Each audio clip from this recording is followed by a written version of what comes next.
평온한 갈릴리 바다에 예상치 못한 일이 일어났어요. 돌풍이 일어나는 것입니다. 폭풍이 불어닥쳤어요. 그것도 아주 캄캄한, 칠흑하지 캄캄한 밤에 이 바람이 불어닥치게 되었는데, 마침 그때 예수님의 제자들은 이 배를 타고 건너편으로 가고 있었을 때였습니다. 그러므로 그들이 곤경 가운데 빠지게 되었어요. 이와 같은 모습을 우리가 상상해 볼 때 이 이스라엘의 갈릴리 바다는 그렇게 크지도 않은데 바람이 불면 얼마나 크게 불까, 이렇게 의아해 하실 수 있습니다. 여러분, 이 갈릴리 바다의 위치가 지형적으로 볼 때 서쪽으로는 지중해가 있어요. 그런가 하면 북쪽으로는 해발 2814m에 4월 달에도 눈이 쌓여 있는 헐몬산이 위치해 있습니다. 그리고 이 갈릴리 바다는 이 평지보다 약 200m 낮은 곳에 표면이 그렇다는 거예요. 그와 같은 모습으로 이렇게 갖춰져 있는 형태의 모습이 됩니다. 이런 지형적인 요건이 그처럼 가끔씩 돌풍을 풀고 오는 것인데요. 여러분, 자료를 한번 보시겠습니다. 네, 같은 갈릴리 바다의 모습인데 호수지요. 네, 이렇게 보시면 저쪽 위쪽으로 북쪽에 헐몬산이 있고, 그 다음에 이 갈릴리 바다는 얼마나 이 웅덩이처럼 아래로 내려가 있는지를 우리가 한눈에 볼 수 있습니다. 자, 그런데 자료 내려주셔도 되겠어요. 저쪽 지중해는 해양성 기후로 따뜻한 바람이 불어옵니다. 여러분이 갈릴리 바다에 그 지중해 사이에 있는 산이 있으니 아르벨산이라고 하는데, 그 산 안에는 계곡이 있어요. 아주 깊은 계곡인데 도브 계곡이라고 합니다. 이 계곡을 따라서 그 따뜻한 바람이 갈릴리 바다로 유입이 되고, 그런가 하면은 저 북쪽에 눈이 쌓여있는 헐몬산의 차가운 공기가 요단 계곡을 타고 요단강의 그 계곡을 따라서 갈릴리 바다로 들어오게 되는데, 공교롭게도 이 북쪽의 찬바람과 이 지중해의 따스한 바람이 하나가 되고, 또한 그것이 강하게 불기 시작하면 이처럼 돌풍이 일어나는 거예요. 이 어려운 상황 가운데 오늘 제자들이 그 어려운 처지에 처해 있는 것입니다. 그 밤에 호수를 건너던 제자들에게 딱 좋은 것입니다. 그러므로 제자들이 두려워합니다. 그들이 고백을 합니다. 주여, 우리가 죽게 되었나이다. 이 같은 고난의 때를 맞이한 것이에요. 오늘 본문의 말씀을 기록한 이 마태는 이 긴박한 상황에 대해서 시간적으로 그리고 상황적으로 잘 정리해서 기록을 했습니다. 우리가 마태복음 14장 22절 말씀을 함께 읽겠습니다. 예수께서 시작.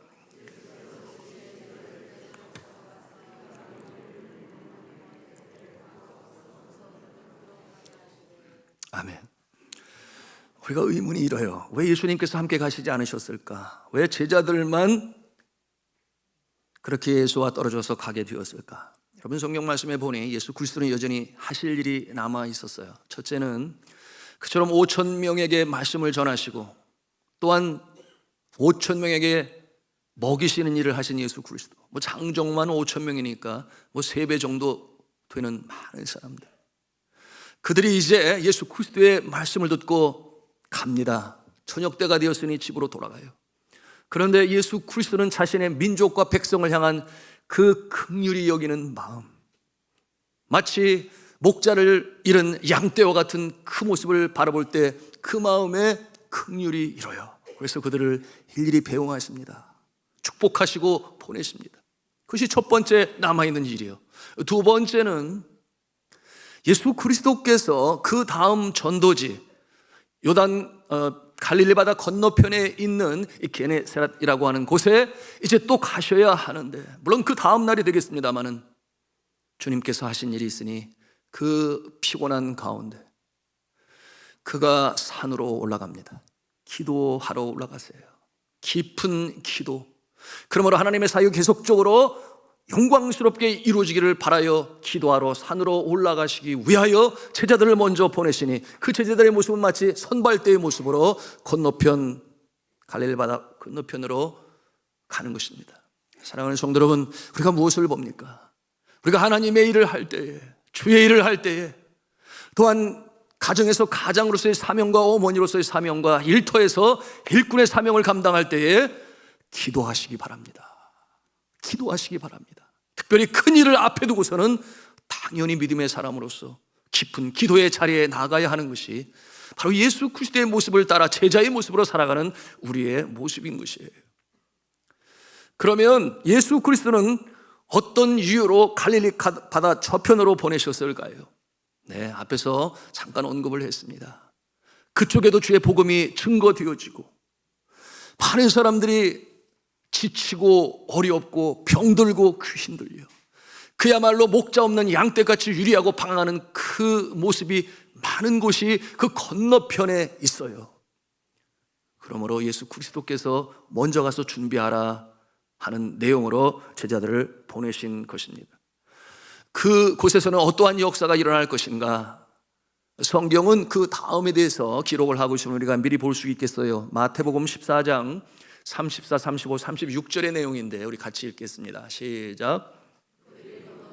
게네사렛 땅에 이르니 그곳 사람들이 예수이신 줄을 알고 그 근방에 두루 통지하여 모든 병든 자를 예수께 데리고 와서 다만 예수의 옷자락에도 손을 대게 하시기를 간구하니 손을 대는 자는 다 나음을 얻으니라. 아멘. 정말 놀라운 일이 그곳에서 이제 일어날 것이었습니다. 그러니 밤이 맞도록 기도하시는 예수 그리스도, 이 모습이 바로 오늘 이 시대에 철야하며 기도하는 그 근거가 되지 않았겠습니까?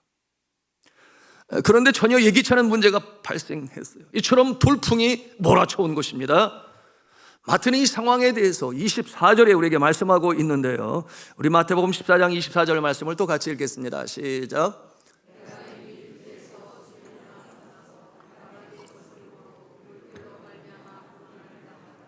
네, 수리를 떠나서 바람이 거스름으로 물결로 말미암아 고난을 당하더라. 여러분, 예기치 않은 급박한 상황 속에서 제자들은 더 이상 나갈 수가 없었습니다. 앞이 보이지 않아요. 칠흑 같은 밤에 이와 같은 일이 나타나니 이들은 역경에 처하게 된 것이었어요. 우리가 이런 질문을 해볼 수 있습니다. 제자들이 무슨 잘못을 하였는가? 제자들이 무슨 잘못을 하였기에 선한 의도를 가지고 바다를 건너가는데 이처럼 역경 속에 처하게 되었을까? 여러분, 이와 같은 내용에 대해서 어떤 신학자는 영적인 해석을 했어요. 그들이 예수님과 함께 가지 않았기 때문에 그와 같은 어려움에 처하게 된 것이다. 그럴듯한 영적 해석이죠. 저는 그러나 그 해석에 더 의문을 갖게 되는데요, 여러분, 그들이 자신의 임의로 생각하여 간 것이 아니지 않습니까? 예수님께서 가라고 명하셨으니, 예수님께서 명하셨으니까 순종하는 마음으로 갔던 것 아니겠어요? 그럼에도 불구하고 이와 같은 돌발적인 상황이 일어나게 된 것이에요. 그들은 예수 그리스도의 명령에 순종했을 뿐입니다. 이와 같은 상황을 보면서 우리가 영적으로 얻는 교훈이 있으니 그것이 무엇인가 하면, 우리가 믿음의 사람으로 이 세상을 살아갈 때에도 우리가 순종하며 주의 뜻에 합당한 모습으로 살려고 할 때에도 예기치 않은 일이 벌어질 수가 있다. 전혀 예기치 않은 이 돌풍과도 같은 상황을 만날 수가 있다라고 하는 것을 오늘 이 모습을 통해서 우리가 보는 것입니다. 왜 그렇겠어요? 예수님이 가라고 했는데 순종하는 마음으로 감에도 불구하고 이런 일을 당하니 말입니다. 우리가 살다 보면 도무지 이 꿈에도 예상치 못한 엉뚱한 일이 나타납니다. 예측하지 못한 일이 나타나요. 그래서 가슴 떨려하고 때로는 걱정, 근심, 염려가 우리의 가슴을 마치 먹장구름처럼 덮을 때가 있어요. 건강한데 검진을 받았더니 엉뚱하게 예기치 않았던 그야말로 가슴 떨리게 하는 검진 결과를 받았을 때 바로 그와 같은 상황이에요. 그런가 하면은 어떠한 예기치 않은 사고로 말미암아 출근을 할 수 없는 그와 같은 상황에 이를 수가 있습니다. 그런가 하면 열심히 일하는 직장에서 해고를 당하거나 또는 사업장에서 오해로 일어난 이 주 거래처와의 결별과 같은 그런 일이 있는가 하면, 또는 가족 간에, 동료 간에 억울하게 인간관계로 인해서 나는 잘못이 없는데 그와 같은 모습을 해서 관계가 깨어지는 그런 모습도 있어요. 여러분, 오늘 성경 말씀에 근거한다면 이처럼 주님의 명령대로 순종하며 신실하게 최선을 다하며 살아가는데도 이와 같은 어려운 일이 벌어질 수가 있다. 하는 것을 우리가 봅니다. 여러분, 이와 같은 상태가 되면 믿음의 사람들도 시험에 빠지기 십상이죠. 마음에는 퀘스천 마크로 다가옵니다. 의문점으로 다가와요. 왜 하필 나에게? 그런가 하면 이 중요한 때에 하나님께서 나의 앞길을 막으시나 왜 장애물을 이렇게 놓아두셨을까? 이런 생각 마음에서 떠나지를 않습니다. 주님의 뜻대로 살아가려고 했으면 누구보다도 신실하게, 그리고 생활비를 줄여가며 하나님 나라 사랑 증거되는 일에 헌금으로 들어가며 11조로 들어가며 애쓰며 수고함에도 불구하고 이와 같은 일이 나타날 때에 우리의 마음이 힘들어요. 자칫 믿음이 연약하면 믿음에서 떨어져 나갈 수도 있습니다. 그런데 여기에 반전을 일으키는 하나의 놀라운 사실이 있어요. 그것은 뭐냐 하면 예수 그리스도께서 그 상황을 알고 계시다고 하는 것입니다.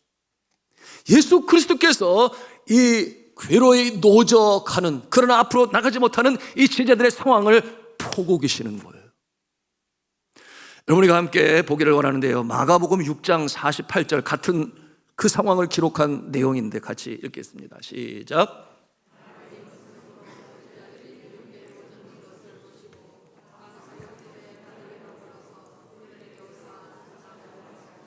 아멘.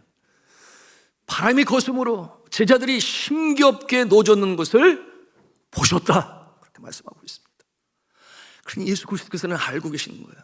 어쩌면 건너가기 전에도 알고 계시지 않았을까요? 이런 생각을 해봅니다. 그래서 이와 같은 모습을 통해 우리가 예기치 않은 이 풍랑을 만나고 우리가 도착해야 할 항구의 목적지가 있는데 나갈 수가 없어요. 너무 힘들어요. 마치 그 풍랑에 표류하는 모습으로 있을 그때에 여러분, 우리는 알아야 됩니다. 잊지 말아야 됩니다. 여러분, 그 가운데서 우리를 바라보고 계시는 분이 계시니, 우리의 인생 여정을 알고 계시는 분이 계시니 바로 우리 주 예수 그리스도 구원자이신 줄을 믿으시기를 바랍니다. 예수님께서 알고 계시는 거예요. 더 이상 내 힘과 능력으로 감당할 수 없을 때, 무거운 짐을 나홀로 지고 견디다 못해 쓰러질 때, 더 이상은 내가 감당할 수 없다, 그와 같은 상황, beyond my control, 나의 능력 밖에, 나의 지식과 경험으로, 힘과 재력으로, 건강으로 할 수 없는 그와 같은 상황 가운데 서 있을 때 주님께서는 바라보시고 더 이상 감당할 수 없을 때 벌떡 일어나셔서 다가오시는 분에 계시니 바로 우리 주 예수 그리스도인 줄로 믿으시길 바랍니다. 근데 이 말씀을 묵상하는 가운데 여전히 남아있는 한 가지 의문이 있어요. 그것이 무엇인가 하면, 그런데 왜 예수 그리스도께서는 제자들이 고통에 처했을 때 좀 빨리 오실 수 없으셨을까? 좀 빨리 다가오셔서 이 문제를 해결하시고 함께 저 건너편 게네사렛에 건너갈 수 있었다면 더 좋을 것 같은데, 우리가 그와 같은 상황 가운데 처할 때가 있어요. 주님, 지금 오셔야 합니다. 지금 역사하셔야 됩니다. 지금 주님이 필요합니다. 이와 같은 마음을 갖고 있는데 더디기만 한 거예요. 언제 응답하실지 침묵하시는 주님의 모습을 볼 때 우리의 마음이 너무나 힘들어요. 때로는 우리의 마음에 참 눈물이 고이고 도대체 무엇이 문제인가, 아무리 그 응답을 받고 싶어도 알 수 없을 그럴 때가 있습니다. 여러분, 이 제자들 그대로 내버려 두시는 예수 그리스도의 모습으로 제자들에게는 그렇게 비춰주는데, 오늘 성경 말씀에 기록했어요. 날이 저물 때 제자들이 바다에 내려가서 배를 타고 가게 되었어요. 저녁 때 가게 되었습니다. 그런데 풍랑이 일었어요. 배가 앞으로 나가지를 못합니다. 그러니 이 배가 거의 제자리를 돌고 있는 거예요. 성경 말씀 24절에 보니까 뭐라고 그랬습니까? 육지에서 수리를 갔을 때 돌풍을 만나고 불어대는 바람으로 말미암아 나가지를 못했다 그랬어요. 수리를 갔다 그랬어요. 수리. 여러분, 수리라고 하는 것은 몇 킬로 되지를 아니합니다. 갔으면 벌써 갔었을 것인데, 그런데 나가지 못하고 있는 그와 같은 상황. 그런데 예수 그리스도께서는 언제 나타나셨는가? 25절에 보니까 밤 사경에 나타나셨다. 여러분, 사경이 언제인 줄 아시잖아요. 그 시간은 새벽 시간이에요. 배는 저녁에 출발했는데 예수님이 출현하시고 등장하신 그때는 사경이라, 새벽 3시부터 6시 사이를 가리켜 이렇게 말씀하는 것입니다. 도대체 예수 그리스도는 왜 그렇게 풍랑 가운데, 이 파도 가운데, 돌풍 가운데 밤새도록 불어오는 바람을 향해서 괴롭게 노젓는 이 제자들을 그대로 보고만 계셨을까요? 여러분, 이것이 우리의 질문이요, 우리가 신앙생활하면서 기도 생활하는 가운데도 가질 수 있는 의문이지 않겠습니까?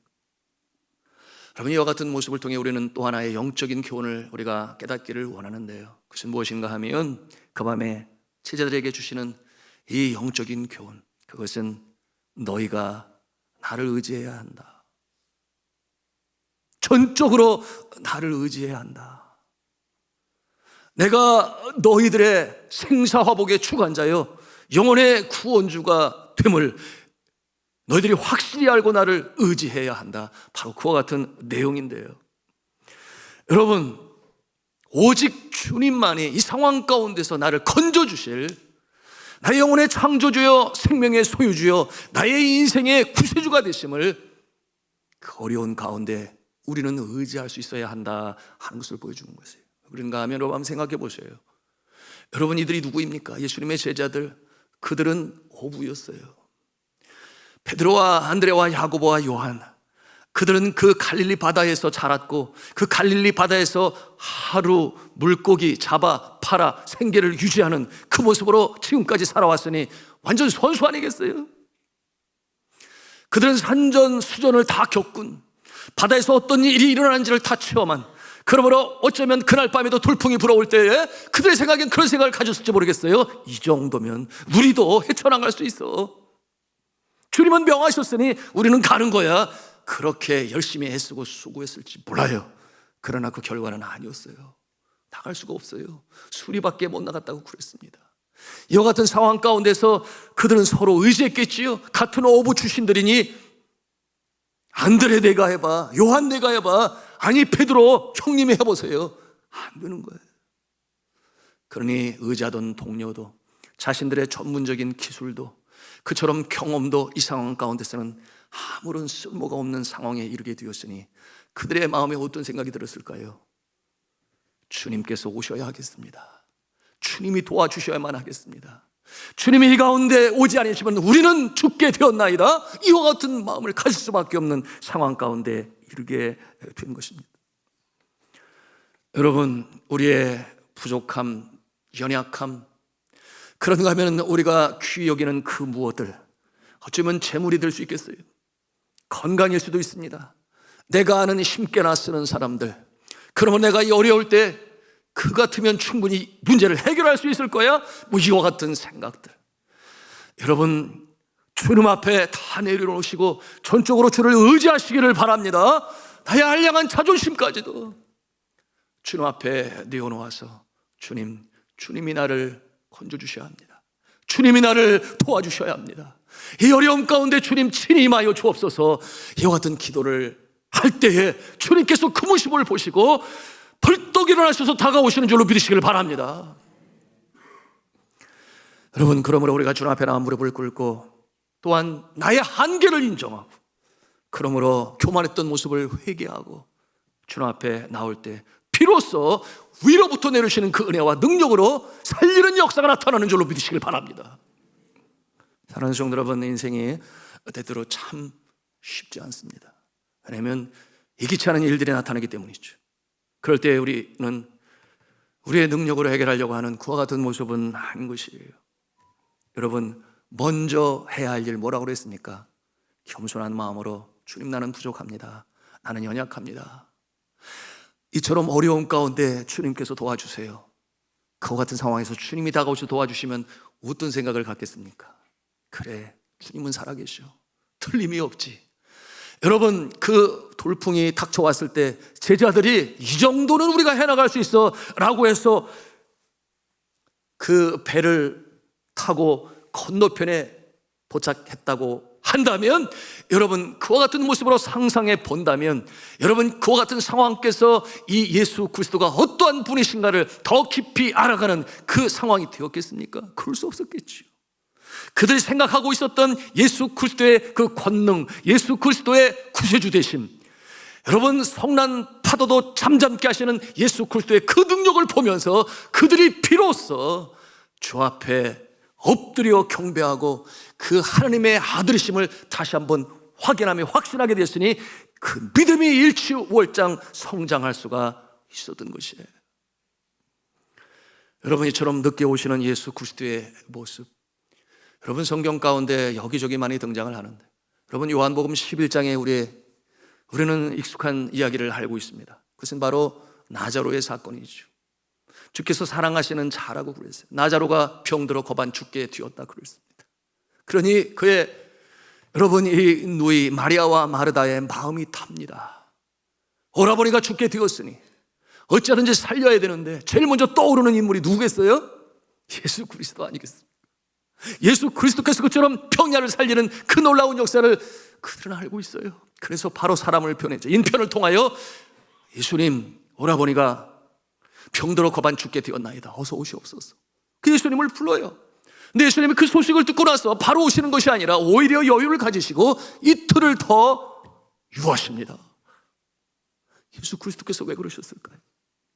여러분, 예수 그리스도 그와 같은 상황에 바로 달려가지 아니하시고 이틀을 더 유하시는 모습. 여러분, 그 사이에 이 나자로의 병세는 점점 더 악화되었어요. 그 이틀을 뒤로 미루신 이유에 대해서 예수님께서는 뭐라고 말씀을 하셨는가? 여러분, 요한복음 11장 4절에 친히 말씀하시는데요, 우리가 함께 보기를 원합니다. 같이 읽습니다. 시작. 이 병은 죽을 병이 아니라 하나님의 영광을 위한, 하나님의 아들이 이로 말미암아 영광을 받게 하려 함이라 하시더라. 아멘. 예수님은 나자로가 병들었다는 이 소식을 듣는 순간 그렇게 생각하셨고, 그래서 움직이지 아니하셨던 것입니다. 한편 예수님을 부르러 보낸 마리아와 마르다, 주님이 언제 나올까? 이제 나올까? 저제 나올까? 예수님만이 오기를 바라며 목을 빼고 기다려요. 집안에서 기다리다가 안 되니까 답답해요. 문 밖에 나가서 기다리고, 이제나 저제나 주님 언제 오실까? 그러는 사이 예수님은 오시지 아니하셨습니다. 결국 나자로는 죽게 되었어요. 더 이상 소망이 없습니다. 두 누이는 시리에 쌓이게 되었죠.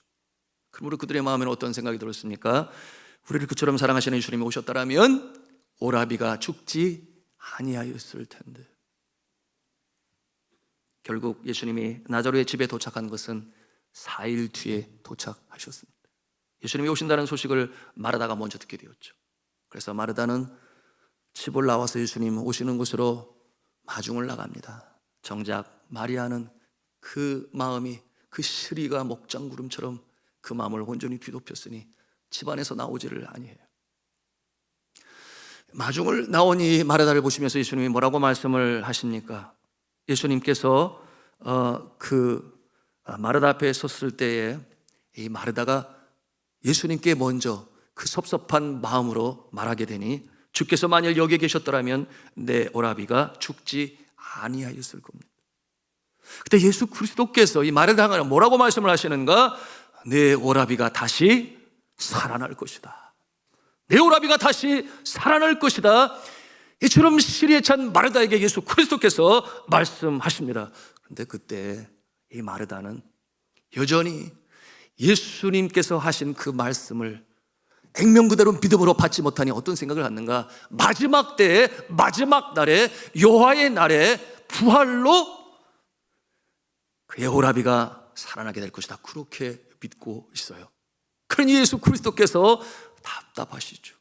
그러므로 마르다를 향하여 예수께서 다시금 그 마음의 믿음으로 확신시키기 위하여 아주 유명한, 정말 믿음의 말씀으로, 생명의 말씀으로 주시니 뭐라고 그러셨습니까? 나는 부활이요 생명이니 나를 믿는 자는 죽어도 살겠고 무릇 살아서 나를 믿는 자는 영원히 죽지 아니하리라 하니 네가 이것을 믿느냐? 이와 같은 내용으로 마르다에게 말씀하십니다. 그럼 그때도 이 마르다는 그것을 액면 그대로 믿지를 못해요. 여러분, 이와 같은 상황에 처했습니다. 여러분, 이와 같은 모습을 보시고 현장에 도착하신 예수 그리스도는 답답하시죠. 그리고 그 주방 앞에서 울고 있는 그 모습을 보면서 마음에 참 채율이 일고 긍휼이 울어 Jesus wept, 그렇게 써 있어요. 가장 짧은 문장, 주께서 우셨다.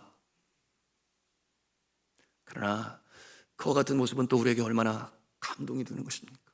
함께 가자 나자로의 무덤에 가신 예수 그리스도께서는 선포를 합니다. 승리를 선포합니다. 사망에 쏘는 것을 이기시고 나자로야 나오너라 그렇게 명하실 때, 수족을 통하면 베옷을 입은 그 무덤의 냄새가 나는 그 상황 가운데서 이 나자로가 걸어 나오게 되었으니 할렐루야 아니겠습니까? 이와 같은 모습을 통해서 예수 그리스도께서 보여주신 것은 무엇입니까? 내가 나를 얼마만큼 생각했더냐, 내가 나를 얼마만큼 믿었더냐, 너희가 나를 어느 정도의 이 한계를 두고 한정적으로 생각하여 나를 이해하였더냐. 이와 같은 모습으로 주님께서는 가르치시는 것입니다. 그러므로 그들이 비로소 깨달아 알게 됐어요. 그렇구나, 하나님의 아들이시구나, 예수 그리스도구나, 사망에 쏘는 것까지도 이기시고 죽은 자를 살리시는 구원주가 되시는구나. 이와 같은 모습을 마리아와 마르다와 그곳에 있는 모든 사람들이 깨달아 알게 되었던 것입니다. 사랑하는 성도 여러분, 우리가 때때로 이 침묵하시는 주님을 경험하면서 그 기간이 고통의 기간이 된다고 하여 여러분 주를 향한 신뢰를 놓고 마는 모습들이 있어요. 믿음에서 떨어져 나가는 모습이 있습니다.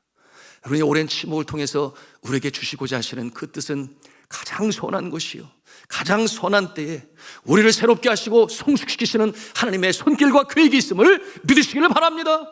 그러므로 우리는 잊지 말아야 돼요. 무엇을? 주님을 향한 신뢰. 나의 영혼을 창조하시고 생명을 지키시고 소유주가 되시는 하나님께서 저 하늘나라까지 나를 인도할 것이니 자칫 우리가 착각 속에 빠질 수 있어요.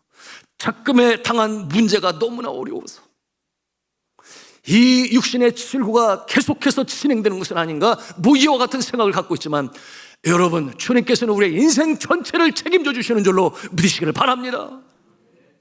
이와 같은 모습은 성경에 여러 인물을 소개하고 있으니 요셉이 어떠했나요? 그 모습을 통해서 우리가 볼 수 있지 않습니까? 그가 사랑을 받았어요. 누구보다 아버지의 사랑을 받았습니다. 그런데 형들의 미움을 받았어요. 형들이 그를 마른 이 웅덩이에 던져 죽이려 하지를 않나. 그런가 하면은 그들이 애굽 땅의 노예로 팔아버리게 되는데, 여러분 그때의 모습을 한번 상상해 보세요. 여러분 벗겨진 채로 이 상인에게 끌려갈 때에 요셉이 뒤를 돌아보며 형들에게 얼마나 눈물로 또한 소리를 치며 해골복골 애원을 했을까요? 제발 나를 팔지 마세요 형님들. 아버지의 모습을 생각해서라도 나를 이렇게 대하지 마세요.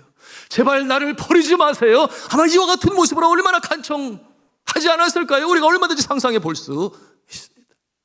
그때 우리의 생각은 그럴 수 있을지 모르겠어요. 적어도 요셉은 그랬겠죠. 하나님 이때에 나타나셔서 출연하셔서 개입하셔서 이 상황을 바꿔주세요. 이 문제를 해결해 주세요. 근데 정작 하나님은 침묵하십니다. 13년이라는 세월이 흘러요.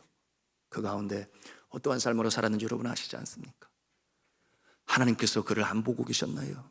하나님께서 그를 버리셨나요? 안 그렇잖아요.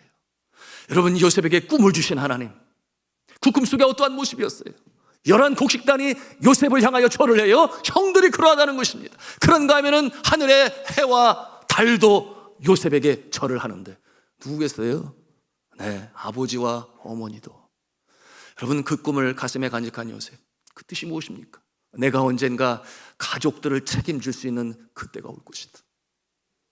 나는 비록 장남은 아니지만 그러나 이 가족들이 어려움에 처했을 때 책임을 질 수 있는 영적 지도자가 되는 날이 올 것이다.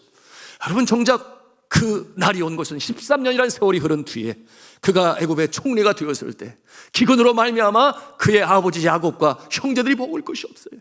그래서 애굽으로 내려오게 되었을 때 여러분, 하나님께서 이 요셉을 통하여 그 꿈을 이루시니 여러분이 한 가정이 민족이 되는 역사에 하나님께서는 그처럼 요셉을 사용하셨던 것입니다. 그러나 그 침묵의 날들이 있었음을 우리는 기억할 수 있어야 돼요. 그런가 하면 모세는 더 심하지 않았나요? 모세, 그가 어머니 요게벳의 무릎에서 자랍니다. 그런데 어느 날 듣게 돼요. 너는 애굽인이 아니야. 너는 히브인이란다. 너는 죽을 것인데 물에서 건짐을 받았어. 그러니 하나님이 너를 살려주신 거야. 그래서 너의 이름이 모세야. 물에서 건짐을 받았다. 잊으면 안 돼. 이와 같은 내용으로 아들에게 어머니가 전해줬겠죠. 그렇구나, 나는 애굽인이 아니구나, 히브리인이구나. 그와 같은 마음을 가지고 있었어요. 그 혈기왕성한 때에 자신의 동족을 압박하고 그리고 그 노역에 시달리는 그 모습을 바라볼 때 부하가 났어. 여러분, 이 성품이 얼마나 참 급하고, 참지를 못해서 그 애굽 병사를 쳐서 죽여 모래에 파묻었다 그랬습니다. 여러분, 자신의 동족을 위해 행한 것이지만 어떠한 상황으로 바뀌는지 아시잖아요. 애굽 왕이 이 서자인 이 모세를 잡아 들이라고 합니다. 생명의 위기 가운데 그가 도망을 쳐요.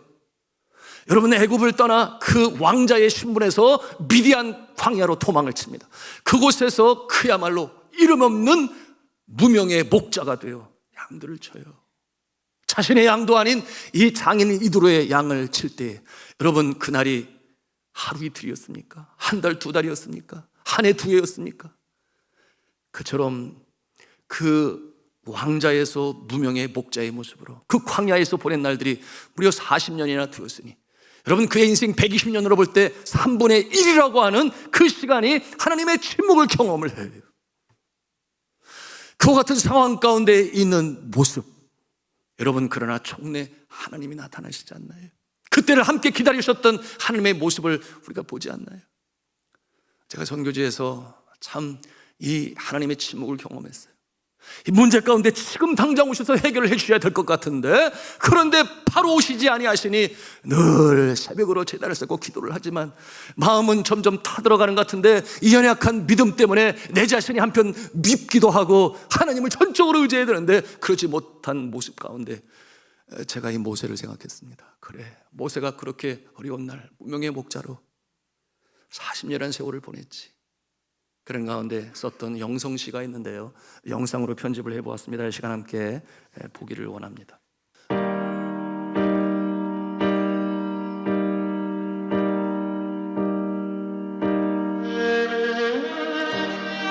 변함없는 이 한날에도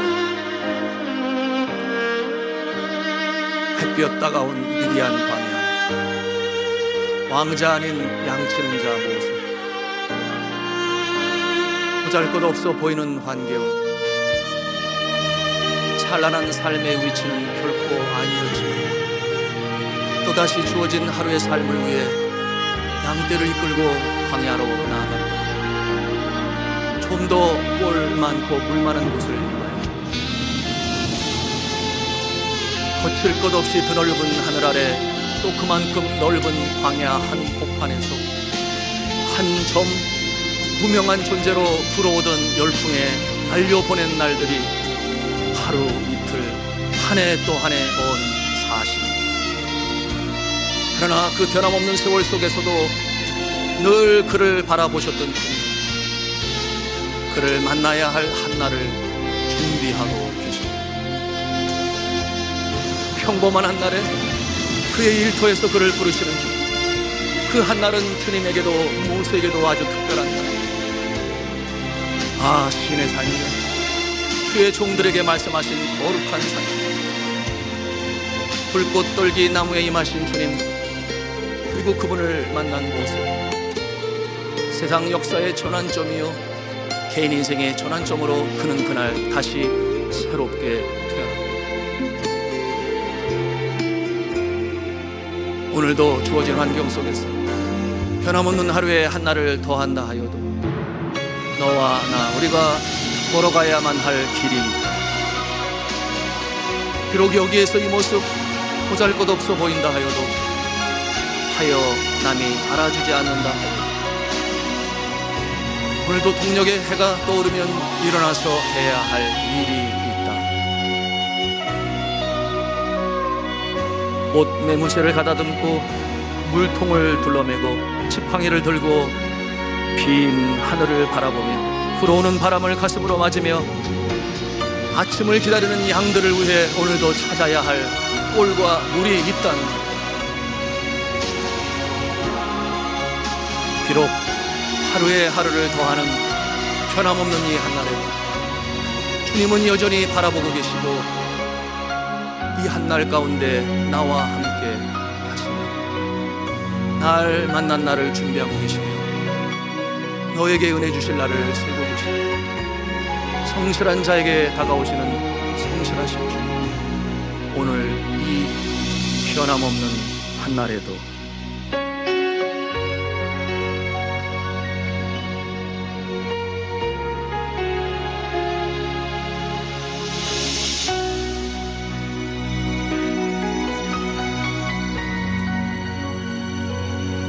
사랑하는 성도 여러분, 우리 하나님은 어제나 오늘이나 내일이나 영원토록 변함없이 우리를 사랑하시는 줄로 믿으시기를 바랍니다. 우리는 당장 오셔서 당장 해결해 주기를 바라는 마음 누구나 다 갖고 있어요. 그럼에도 불구하고 하나님께서는 계획을 가지고 계시니 누구보다 나를 더 잘하시는 하나님 아버지. 여러분 질문합니다. 여러분이 여러분을 더 잘합니까? 하나님이 여러분을 더 잘합니까? 여러분, 죄인된 인생은 자신을 알 수 없어요. 오직 하나님 앞에 섰을 때에 비로소 우리가 누구인가를, 어떠한 존재인가를 비로소 알게 되는 것이니, 사랑하는 성도 여러분, 하나님께서 침묵하고 계실 때에 이때가 기도해야 할 때구나, 주님 앞에 더욱 바짝 가까이 나아가야 할 때구나, 내가 세상을 의지하는 것이 아니라 주님만을 의지할 때이구나, 이와 같은 마음으로 승리하시기를 주님의 이름으로 축복합니다. 그 같은 침묵의 때에 주님께서 기대하시는 바가 무엇이라고 그랬어요? 나의 한계로 갖고 있는 주님에 대한 하나님을 아는 지식, 아니요, 그보다 더 크고 광대하신 주님을 알게 하시는 것이니, 여러분, 사도 바울이 큰 고백을 했어요.